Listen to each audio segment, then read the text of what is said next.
ఇందాక ఒక మిత్రుడు మాట్లాడుతూ చలో అసెంబ్లీకి వస్తాం మేమందరం 1,00,000 మంది అంటున్నారు.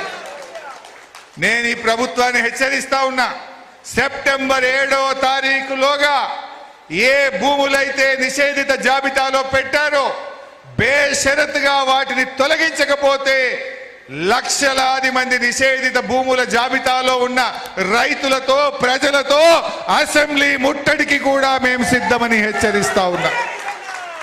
Be careful. వెంటనే తీయండి, ప్రజల ఆస్తులకు రక్షణ కల్పించండి.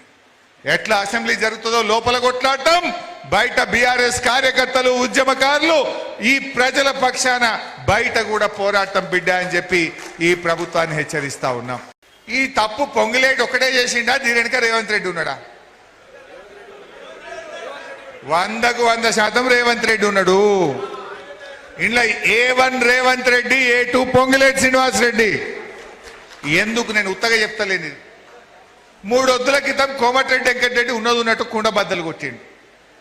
ఆయన అప్పుడప్పుడు జర ఉన్నది ఉన్నట్టు మాట్లాడతాడు. ఏమన్నాడు 3 వద్దుల కింద? మా యాదాద్రి జిల్లాలో 40,000 ఎకరాలు నిషేధిత జాబితాలో పెట్టిండ్రని 4 నెలల కిందనే రేవంత్ రెడ్డికి నేను చెప్పినా అన్నాడు. అంటే 4 నెలల కిందనే రేవంత్ రెడ్డికి తెలుసు కదా.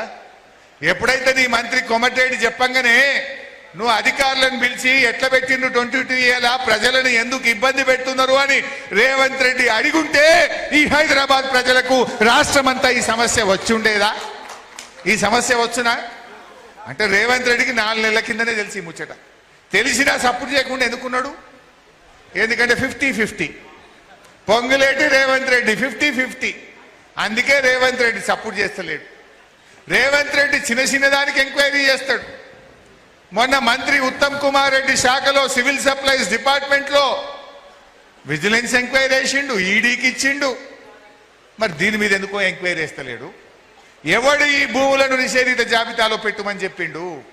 ఎవరి తప్పు వల్ల ఈ లక్షలాది మంది ప్రజలు కనీసం గుండె మీద చేసుకొని నిద్ర కూడా పోని పరిస్థితులు ఎందుకు వచ్చినాయి?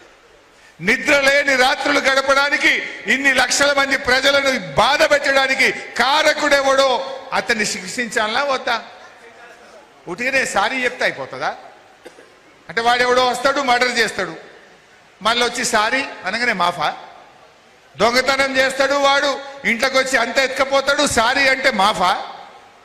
ఇప్పుడు ఇన్ని లక్షల మంది ప్రజల ఆస్తులను నిషేధిత జాబితాలో పెట్టి రేపది తీసేసినా ఎవడన్నా కొనమంటే డౌట్ పడతాడు.